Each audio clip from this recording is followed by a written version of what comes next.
बच्चों अस 7वीं जमात सुन सबक पढ़ान प्लास्टिक। रात लिख अमिक सवाल जवाब ये लिख प्लास्टिक चीज़न हंद फायदे तो नुकसान।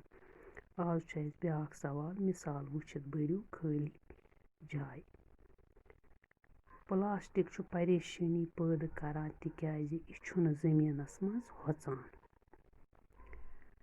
पॉलिथीन लिफाफ गसन न इस्तेमाल करें तिकाज यम जमीन फांट बनावान, बेबो बनावान, जमीनस बंजर बनावान। चीज़ गसन कागज लिफाफन मज अन क्याज तिकाज यम जमीनस मज होचान। कागजो लिफाफ या कपरू ठेल आस। पॉलिथीन लिफाफ चारवायन बापत मौत तिकाज यह नेंगलावान तो मरान।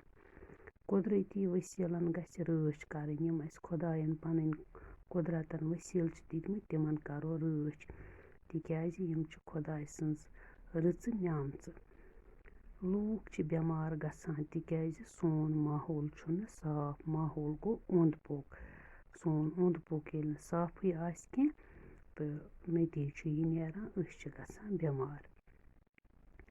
पत ब्याक सवाल यमन जुमलन मज मोहम्मद अशरफ तो शुर नावत तुह चरियो यमो मज इशार नावत। वुच बच्चों नावत वोन मे तुह बार बार छस बह वनान नावत गई इसम नावन कशर पे वनान नावत। तो यथ मज मोहम्मद अशरफ गिंदान अत मज मोहम्मद अशरफ तो शुर नावत। वुच अस वुचुन कथ कथ जुमलस मज इशार नावत।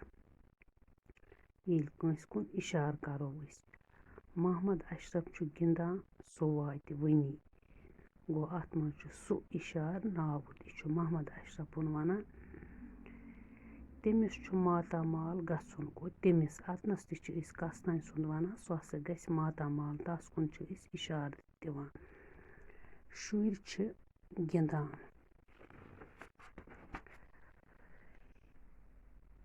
तिम वातन वन गो तिमन मातामाल गसन। तिमन मातामाल गसन। बच्चों पत ब्याक सवाल मिसाल वुचित भरियो खाली जाय। मिसाल लिफाफ लिफाफन, लड़क लड़कन, ठेल ठेलन, जंगल जंगलन। इथे कन लेखुन और दांद दांदन, बान बानन, कोल कोलन, किताब किताबन, शुर शुरन, गुर गुरन, तार तारन, अथ अथन। बच्चों तुह लिखियो यम पन्ने कॉपी पे तो पगह बे कह सवाल तक तुम लेखो इंशाल्लाह पगह। बे पर बह अक लट दांद दांदन, बान बानन, कोल कोलन, किताब किताबन, शुर शुरन, गुर गुरन, तार तारन, अथ अथन। इथे कन हेको लिखित घर गरन।